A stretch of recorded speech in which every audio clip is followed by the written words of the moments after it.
think this is an interesting idea that if you don't have competitive forces, how do you innovate? Right? Like a lot of the time, especially later, your innovation is driven from market forces, or maybe you have a really good idea because you're thinking about how to get ahead of something else.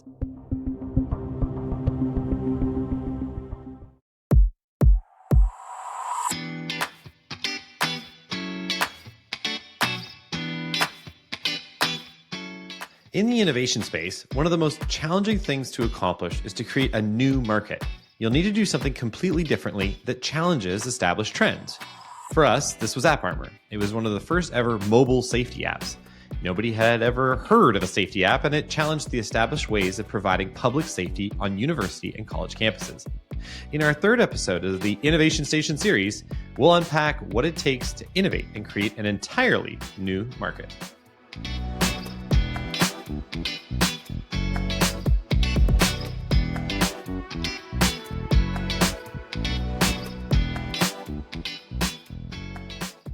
Welcome, folks. It's the Startup Different podcast with Startup Sinkinson brothers, Dave and Chris. You like that one? That was pretty good. Very creative, Dave. Startup Sinkinson. Let's go. We had somebody the other day who didn't think we were brothers. How weird is that? Why would they ever think that? We're so different. We're so similar. No, but we are. There's an age difference, but we're brothers. Anyway, it's fine. Welcome to the show, folks. Third episode of our Innovation Station series, 7th episode of this season. And we're going deeper today on creating new markets. And this is how you innovate to create a new market. So it's basically like you're a pioneer and you're out there and you're going to make the new space. You're going to do a lot of work educating the market, and it's going to be, spoiler alert, it's going to be really tough. But it's also has huge potential upside. Yeah, I always think back to business school, and whenever you would talk about new markets, everybody would always use the analogy of the fax machine.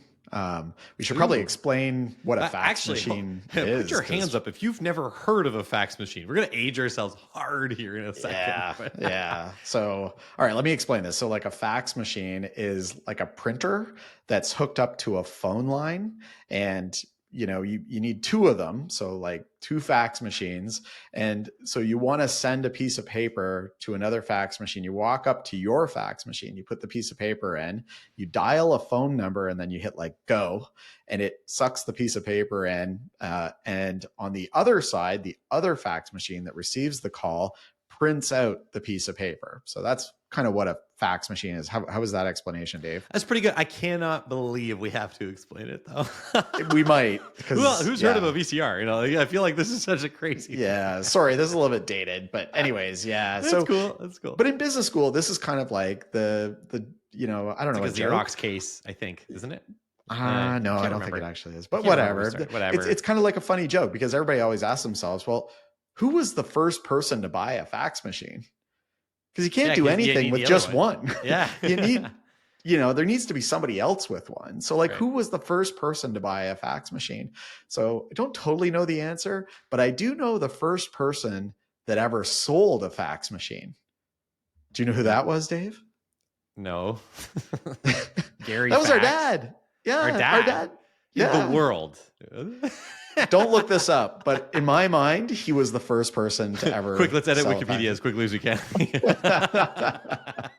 Don we can Photoshop him like this bad boy, whatever. Don Sinkinson was the first person to ever sell a fax machine. No, so I actually called our dad this morning, and I was telling him about this new markets thing and how it made me think of the fax machine thing. And I said to him, like you sold fax machines for Xerox like in the early 70s, like when they had first come out. Like, who did you sell the first one to? And he was like, it's a little foggy, which I was really disappointed in because I really wanted to know who the first person was. But he was like, it's really foggy, but I think they bought two because it was used internally. It was like an organization had like one, exactly. Yeah. So they bought one for like the office in one city and another for the Okay. office in another city. Okay. And I kind of said, like, well, what did people do before fax machines? He was like, well, mail, but that was super slow. But the other big competitor was the telegraph, beep, beep, beep, beep, beep, beep, beep, beep, beep, beep, beep. That thing. What year Yeah. is it? Like, I wow. know. I know, right? But you know what the problem was with the telegraph, the beep, beep, beep, beep, beep? It's super annoying. It's slow. You have to press it a bunch of times to do a thing. Like, I don't know. It was only like characters, whereas a fax machine was like a picture of a piece of paper. So say you were sending like a legal document that had a signature on it, the signature would go across. So you could actually transmit a legal document over a phone line. Okay. And you could do one page in 6 minutes. Times have changed. Can you imagine some of those like huge legal documents? Like 3 days later, the fax machine is still slowly spitting. I think it would take time. I think there needed to be some more innovation in that market before it was really going to open some doors for people. Yeah. Dad did tell me that there was like a slow version and a fast version, and the fast version did it in 4 minutes. So anyways, there was some innovation happening in the fax machine market back then. But yeah, Weird. so I always think of that. And then I think about AppArmor, our company. And it was kind of like that because it was a completely new market, right? Yeah, in terms of, we weren't sending documents around at the pace of, one per 6 minutes, but we definitely had to go out there and pioneer a new market. And it was a huge challenge. It's an enormous thing. For, most people, like when we would reach out to them, it was an incredibly novel thing. I mean, we're talking about, like, we were probably first started doing this around 2011, 2012, like the App Store was probably about a year old. So imagine, pitching an app idea to, frankly, people who are probably not that familiar with apps anyway. They may not have had a smartphone. We were also up here in Canada, so a lot of people had Blackberries, which is a whole other thing. So there were some complications there. But building out that new market, it was very much a huge challenge. There were barely even competitors around. It was a bit of its own animal. But as time went on, and as we spent all this time educating the market, trying to show value and trying to get out there, and also as more competitors entered the market, which is also a little bit counterintuitive, things actually got easier. Because the conversation sort of shifted from this, what is it? Also, I bet there's people now who don't even know what the heck a safety app is, right? If they weren't listening to this podcast, and they might still be loosely unaware, go to www.apparmor.com. Also check out Motorola Solutions for all their great products. But it's counterintuitive. That actually got easier as more competitors entered the market. The market was being more educated, and the conversation sort of shifted from what is this to which one are we going to get? And that was a really big deal. All of a sudden, it was way easier to position this product and close deals. Yeah. So, like, should we get a safety app versus which safety app vendor should we buy from? Are totally different worlds. It's really. I'll tell you something deflating. It's very deflating. In the early days of trying to sell the product, where people were like, "Well, we're weighing this against doing nothing." So wait a minute. Like, I'm up against nothing. Like, nothing is actually also a pretty tough one to beat. Because if they have to do nothing, they don't have to do anything. They can just keep doing their normal job and time rolls on. I thought you were weighing it against like, oh, we'll buy more of those blue light poles or something along those lines. Yeah. Yeah. Like I in some cases, that's what was happening because those poles were very expensive. Those blue light poles would be like 10, 20 grand. And that was just for one pole. So, our app was way cheaper than one pole, wasn't it?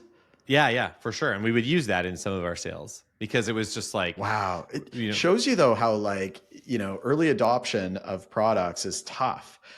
What's that? I always love that analogy. I can't remember, it escapes me who came up with it, but if you're going to like bring a new product in, it has to be like 10 times better and 10 times cheaper for people to adopt it quickly. I think so. I think at least at first, I think that, but that, the salesperson to me is like, please don't give it away 10 times cheaper. But I do think that there has to be like, I think the spirit of it is really good. It's a clear benefit, a clear, very, you can't miss it kind of obvious win for the customer, but they should be taking a chance on it.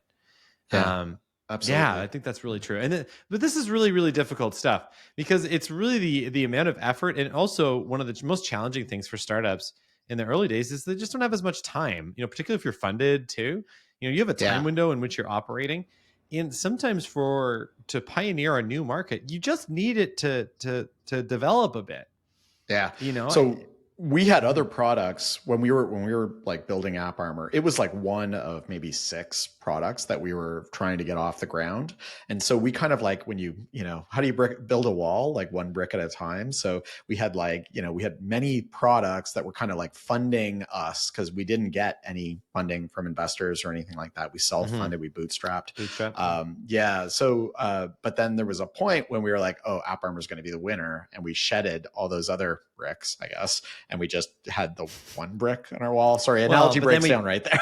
Yeah. Well, we proliferated in that product line. You know what I mean? There was AppArmor did more stuff and more features, and then there was other things that we sold. So it was kind of more we just leaned in on, I guess that one brick, and then it was maybe there were different brick houses, and that was another house that we were building, and we this is a bit of a stretch. Yeah, we're getting analogy. It's a bit of a Hail Mary.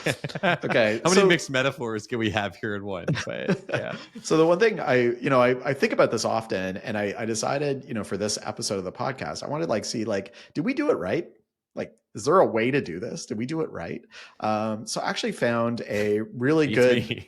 Yeah, I found I found a really good article on HBR, which is it's called The New Market Conundrum. It's a long one. It's a really big article that really unpacks this thing. But good news is that we sort of did it the right way, even though we didn't know that was the way to do it. Yeah. So kind of interesting. Hang on. Does it end with starting a podcast? Because it probably should. No. I want to make sure I'm still on right on the path with this thing. So I think there was a podcast episode that talked about this that I was unaware of. But so yeah, maybe there's a podcast involved if that makes you feel better. Yes, thank you. So the first thing that the article kind of talked about when thinking about new markets was that it really breaks Porter's 5 forces model. That doesn't work anymore. So just in case you're a little rusty on your business school stuff. So Porter's 5 forces are bargaining power of suppliers, bargaining powers of buyers, threat of substitutes, threat of new entrants, and rivalry among existing competitors. So there's 2.5 of those that don't really exist in a new market. So the new entrants new entrants is definitely a risk, but there's no rivalry among existing competitors. So it kind of breaks the model on how you would traditionally go after entering a market and offering a product in a market if there's no other competitors. What differentiation are you going to do? Right? Yeah, that's a really good point. You have to compare against something. Well, first off, you have to solve the problem in question, which we sort of alluded to, I think, in episode 1 of this series.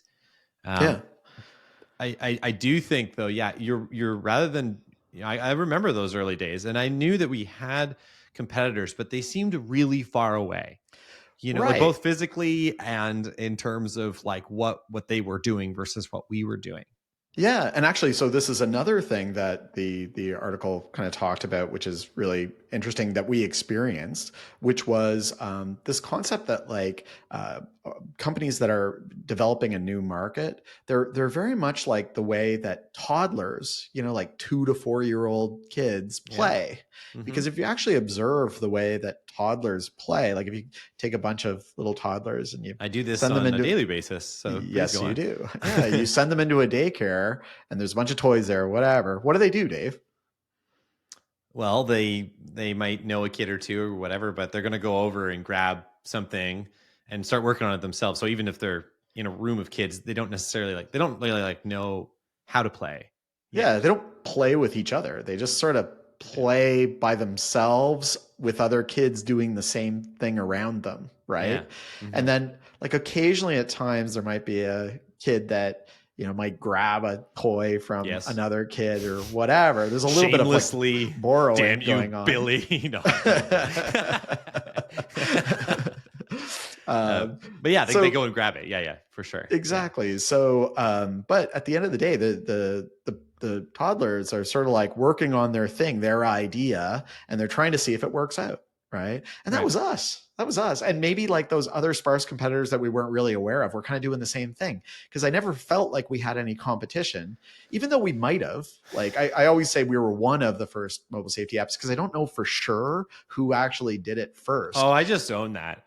Do I you? think the folks at Okay. Rave might disagree with me, which is totally legit. But I usually say we were the first mobile safety app in the world.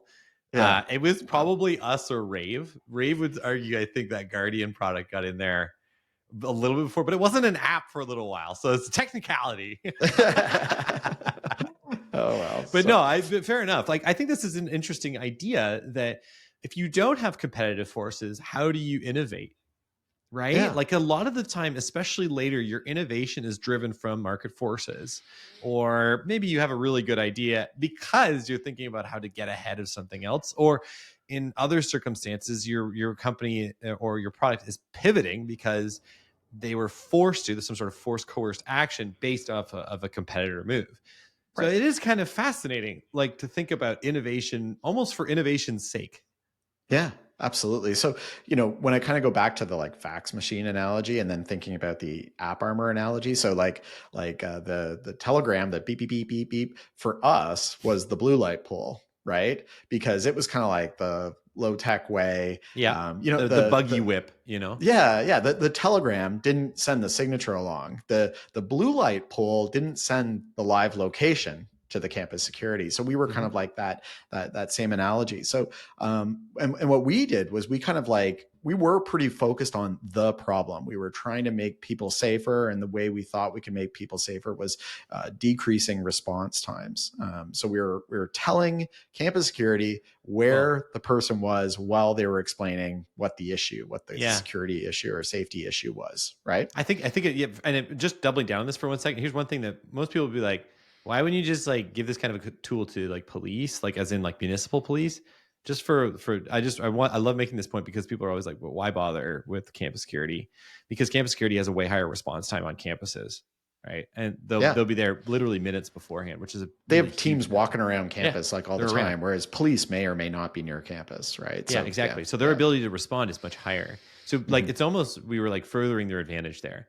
And we were trying Yeah. to answer some of those early questions that a dispatcher, when somebody calls in and needs assistance, Yeah. basically answering those questions automatically without Yeah. requiring any kind of input from the end user. Yeah. The phone's ringing and they're already sending the people to that spot. Like they already knew where people had to be going. So it was really nice. It was the signature on the, coming through on the fax machine. So yeah. So, and the other thing too is that we weren't like overly focused on just technology for technology's sake. We were like, let's like, thinking back to our minimum viable product episode, things like that. We were like, what's the quickest, fastest, easiest thing that we can do to increase public safety? And it wasn't like, oh, we didn't go into it saying, hey, we want to use location services on smartphones for something, or thinking about our the drone, crop duster, analogy as well. We weren't just going in trying to use the tech, but at the same time, it did let us like innovate. We were then, so after we used location services, we were like, hey, what else do these phones have on them that can help make people safer? So then we video and, microphones and, all those types of things. They could report suspicious activity. And it kind of like ballooned from there. So and I feel like that was an exercise in also like adding value to the product. And again, putting my sales hat back on, which is going to allow us to command a higher price. It's going to allow us to have more in the negotiation with the customer. Well, you want this, you want that. We can add this to the next thing. I think overall it made our product a lot more appealing. So, and this kind of goes to how do you like get moving in a new market? And it always seemed to be like very heavily referral based. Yeah. So there was a point though, Dave, where I think that we went from being like, oh my gosh, I don't know if this is going to work out, to like, oh my gosh, this is definitely going to work out. Yep. Like this is going to be golden. Like we've got traction now. The market is now there and people are like calling us, asking to know about the product and what it does and asking for demos and things like that. When did you realize that was starting to happen? Like how many clients did we have around that? When that started to happen? So like, one thing that let's back out just for 1 second to my main man, Eric Rees. and lean startup again. I know we've mentioned it a few times in this series, but one thing that he has is this term that he says that a lot of products can get traction, but then they get, which isn't that uncommon, but they get into this like land of the living dead, where you have a little bit of revenue, but not that much profit. You're working really hard. And you're kind of like, why am I doing this? Is this going to go next level or not? And that's kind of, coined differently, this is the crossing the chasm, kind of idea. We're trying to get to that early majority. And for us in particular, I think of probably, I want to say 2016. I want to say late 2016, early 2017. I can almost exactly remember it, where the deals went from being really, really tough to get and the understanding of the product being very vague at best, to kind of, we just had enough like critical mass of early adopters that we're talking to that early majority, the ones that were curious enough, that curious early majority on the other side of the chasm, that said, okay, we want to try this. And then the phones were ringing off the hook. We're doing demos all the time. And, and that's also, for what it's worth, when the competitors also experience the same benefit. So it was, the rising tide lifts all boats. So the fascinating thing here is that we were just in this little, very low water level pond that suddenly just went, and came right up, and was flooding the banks. And that's when, Porter's fifth force comes back into play all of a sudden, because we've now got rivalries among existing competitors, and we're no longer in kind of like new market territory. We're in like established market, and we're like, okay, there's a way to play this game. And, we got good at being very competitive and offering a compelling product at a really good price, and really having the success stories and really hitting on all cylinders. And then not to be too like coy, but it's also like some of like the benefits of capitalism start like kicking in, like stuff like it was more competitive. So like our prices were probably at times very good, and at times more competitive. The products were becoming better, more innovative, more user friendly, more, because of all this competitive pressure. Like good things were happening, the things that are supposed to happen in our kind of system as a result of this. But definitely the forging of that new market was such a hard slog, and something where you were looking inward at your own company, almost competing against yourself, trying to understand the problem better, trying to proliferate more to get to that point where the market would say, yes, this is something that is good, and yes, this is something that we want to lean in on, that the early majority is willing to do. It's interesting. I remember when we were in like that first incubator, when we first got to Toronto to kind of run the company as like the main hustle. I think that was probably like 2014, 2015. We had the moment of doubt where we were like, we've got a few clients. It's going okay. They're happy with it, but we're not sure if it's really growing. Like and we were too early. And I remember we went and spoke to like our advisor in the incubator, and he was like, we kind of were talking about all of our suite of all the bricks in the wall, all of the suite of products that we were selling. He was like, I think you should stick with the AppArmor one. And we were like, okay, like, and I think at that point we knew we just needed to give it more time, and you're right. So then by 2016, 2017, so fast forward like 2 years, we had kind of hit that critical mass, and then it just felt like we were riding the rocket as it started to grow and became very well accepted. How many metaphors? I know. How many metaphors can we get going at the same time? We're riding the rocket off the boat in the pond, and the brick wall. As we narrowly evade the brick wall on our way to the moon. Anyway. That's good. You love the metaphors. Meanwhile, there are toddlers playing in isolation. Toddlers. Don't forget about the kids. Right on. Yeah. I think it's interesting. My advice, I think my fundamental advice to almost any entrepreneur in your first 4 or 5 years is just like keep at it. Like it just takes forever. Don't Even for us with this podcast, I have moments where I'm just like, this is, and people are like, it's a podcast, whatever. Yeah, there's work here. Okay. but it takes a long time to like get it going and get any traction and all that kind of stuff. You just got to keep at it. You just need that flexibility to keep at it and keep pushing. Patience. Yeah, Patience, absolutely. Man. The big one. So let's quickly summarize this. So innovating in a new market is tough because it breaks the Porter's 5 glorious forces, namely that there are no rivals yet. And everybody's sort of playing in isolation. So in that end, you're not just playing in isolation, you're innovating in isolation.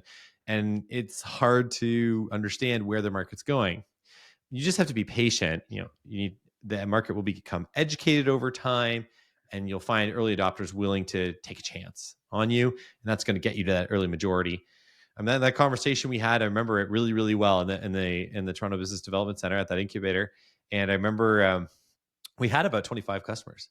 Yeah. So I think about it, like you imagine that, like we had, I don't know, maybe a couple $100,000 revenue, top line revenue. Yeah. Like it wasn't like nothing was happening, but we just needed to wait, and that was probably some of the best advice we got.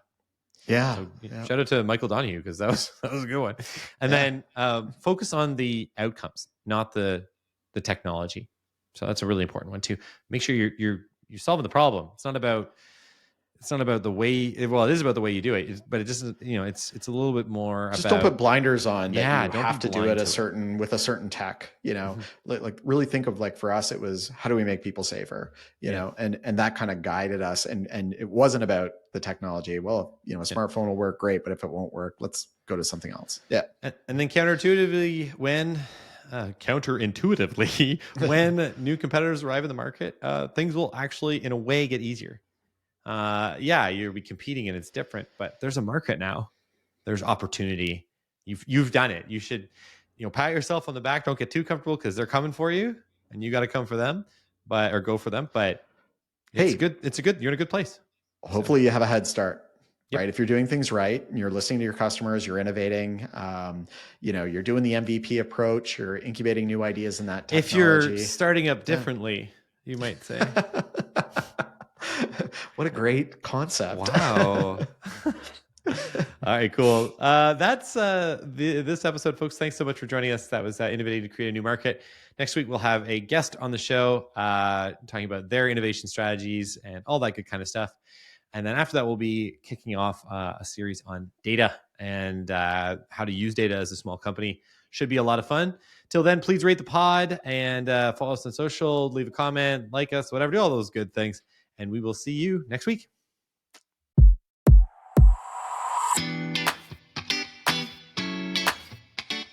Thanks for joining us. If you like what you heard, subscribe to and rate Startup Different in your favorite podcast app. If you want to see our radio faces, check us out on YouTube at Startup Different and look us up on social. We're probably there if you are. And lastly, do you want to feature your startup on the show? Reach out via our website, startupdifferent.com. See you next time.